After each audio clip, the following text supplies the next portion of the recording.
Alright, last night I took care of assembling the pan. All of these bolts for the scraper have been torqued to spec. These M5 screws, which hold down the cover to the pan, those have been Loctited and torqued to spec. Dipstick tube has been sealed with some Teflon sealer. Access port to the finger filter. Finger filters are way down in there. Here is the interface to the pump. So I'm there. Just gonna go ahead, wipe down the surface with some acetone, let it dry up. I'll throw myself under the car, clean the flange up on that side, spritz some goo around, and then hopefully get this wrapped up.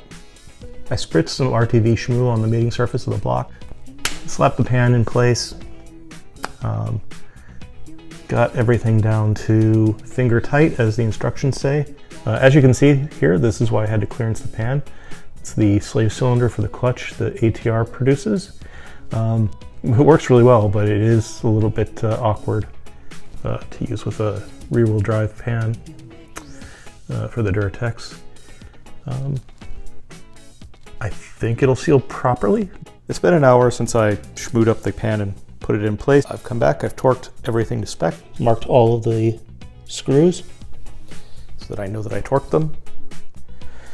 Up here is the new dipstick tube. I've got to figure out a good way to secure this. I think I'm maybe going to use a band clamp. I will print up a plug for the original and I'll just dab some RTV on it and stick it in. I need to wait a day for the RTV to cure fully before I toss some oil in there. Then I'll turn the engine over a couple of times without the injector, see if I can build some oil pressure. And yeah, see where things go.